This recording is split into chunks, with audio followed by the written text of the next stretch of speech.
If nothing happens, if the United States doesn't do anything, how much bigger can the cartels get? This is the question. It's like, what is going to happen to just this entire country?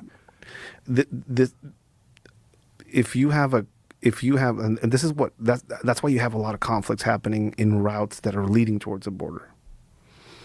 The Sinaloa cartel operated in a very old-fashioned way. You know, they wouldn't no cagas donde comas. It was their politics. Don't shit where you eat was their politics for a long time.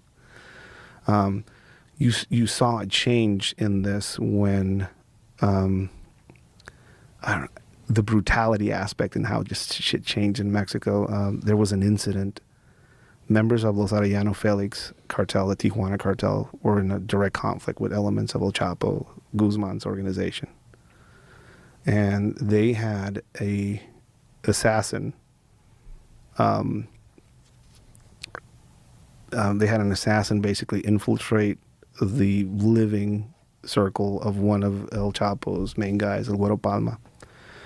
And he seduced his wife, killed her, and abducted his kids and threw them off a bridge and sent that video to El Güero Palma.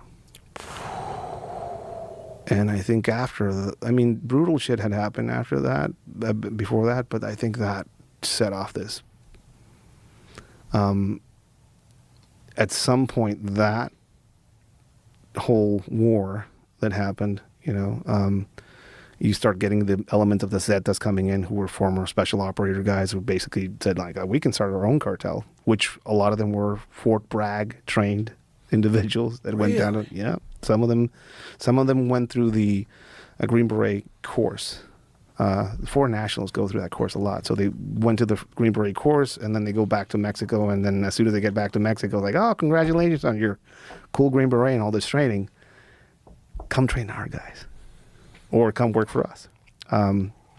So at some point, all of this started militarizing the conflict in Mexico.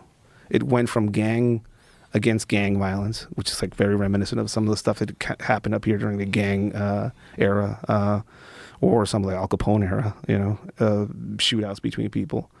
The Zetas changed the game. They started bringing in guerrilla warfare tactics into this realm. They started doing all of those torture videos and cartel execution videos. That comes from them. They realized that part of a guerrilla warfare campaign is propaganda, and how can you make propaganda of shooting a guy in a field? Right, film it. So they changed that game.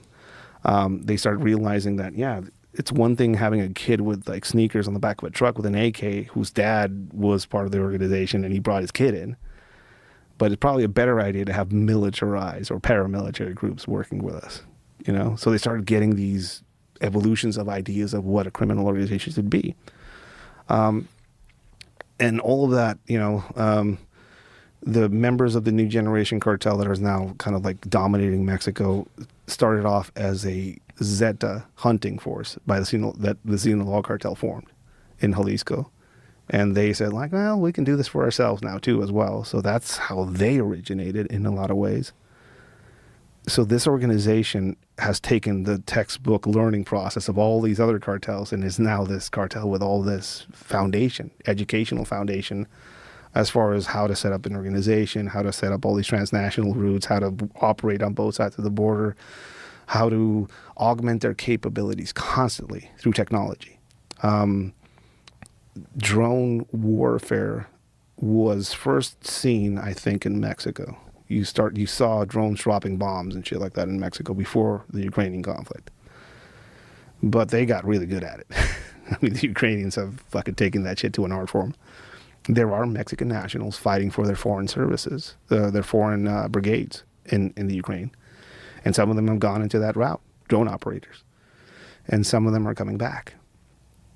And you started seeing this sudden sophistication. It used to be bomblets dropped from these commercial drones, and the explosives in them were probably mining level explosives, You start seeing these bomblets made, and they were more reminiscent of Colombian explosives or IRA era explosives. And now you're seeing these coordinated drone attacks on military forces in Mexico. I think they recently got some high level army official. They got him with a drone. Didn't kill him, but they almost killed him.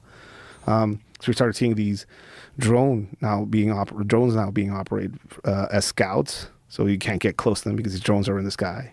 So now you're seeing drone cartels fighting against other cartel drones. So now we're seeing cartel guys with these futuristic anti-drone guns in the field. I've seen those things, yeah. They look like space guns, but on the hands of a cartel guy wearing like sandals, which is what the fuck's going on with these people? So you start seeing all this augmentation of capabilities.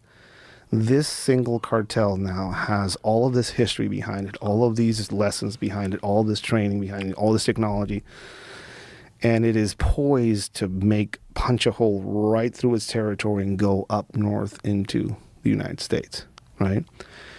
There are no segments of the border wall currently that are actually controlled or a city that is controlled by the new generation cartel that is on the border.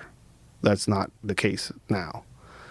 But there are places that are starting to maybe look like they're going that way.